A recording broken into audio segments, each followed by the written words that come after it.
Good morning बच्चों।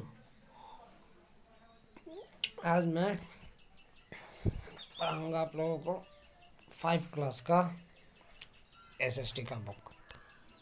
ये है 5 क्लास का एसएसटी का बुक। आज हम इसमें पढ़ेंगे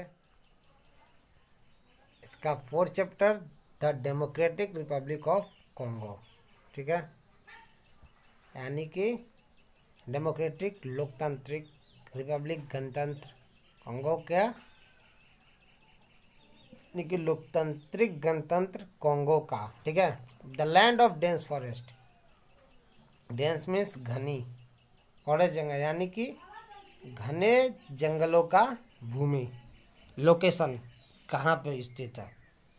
the areas that lies to the north and south of equator. The areas that lies to the north and south of equator, वह क्षेत्र जो कि उत्तर और दक्षिण ऑफ इक्वेटर यानी कि भूमध्य रेखा के उत्तर और दक्षिण में स्थित है, are called the equatorial regions. उन्हें भूमध्य क्षेत्र भी बोलते हैं। ठीक है, the democratic republic of Congo, लोकतांत्रिक गणतंत्र कॉन्गो का, is one of the important countries of this region. यह इस क्षेत्र का एक महत्वपूर्ण देश है।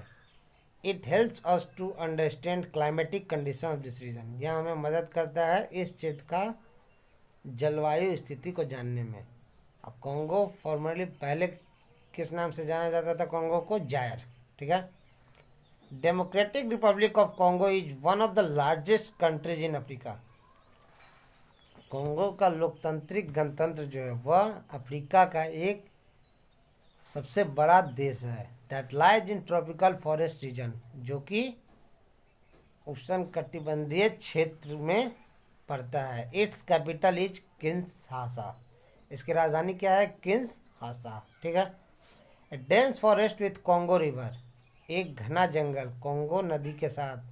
The second largest river in Africa, Africa का दूसरा बड़ा नदी है। पासेस थ्रू इट, जो कि इससे होकर गुजरता है। Equator runs through it's north, और भूमध्य रेखा इसके उत्तर से गुजरता है। It is surrounded by 9 countries, यह 9 देशों से घिरा हुआ है। दे आर, वे कौन कौन सी नदियां हैं?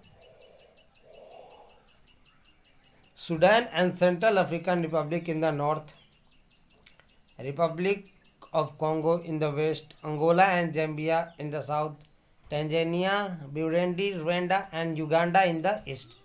मतलब उत्तर में सूडान और सेंट्रल अफ्रीकन रिपब्लिक है, पश्चिम में रिपब्लिक ऑफ कॉन्गो, दक्षिण में अंगोला एंड जैम्बिया, और पूर्व में टेंजानिया, ब्यूरेंडी, रुवांडा एंड युगांडा। ठीक है, ये मैप में ये रहा डेमोक्रेटिक रिपब्लिक ऑफ कॉन्गो, ये है कॉन्गो नदी। ठीक है, major lakes of this country are, इस देश के मुख्य झील जो हैं Albert, Kivu, Edward and Tanganyika. ठीक है, ये सब इसके मुख्य झील है। Congo river is also known as Zaire river, Congo नदी को भी, कॉन्गो नदी का किस नाम से जाना जाता है? जायर नदी से नाम से भी जाने जाते हैं।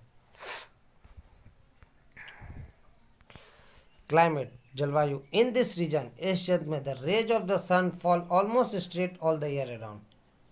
सूरज की किरणें जो हैं वह पूरे साल या पूरे वर्ष लगभग सीधे गिरते हैं। The days and nights are almost of equal duration, दिन और रात लगभग समान ड्यूरेशन यानी अवधि या समान समय का होता है। ठीक है,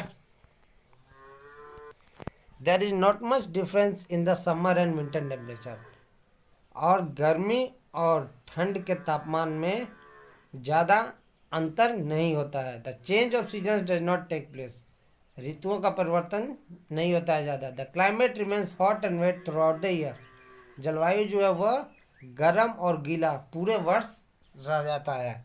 the mornings are bright and sunny, सुबह जो है वह चमकीला और बादलों से घिरा हुआ रहता है। But by noon the temperature rises है, लेकिन दोपहर होते होते तापमान बहुत ज़्यादा ऊंचा हो यानी कि बहुत ज़्यादा बढ़ जाता है।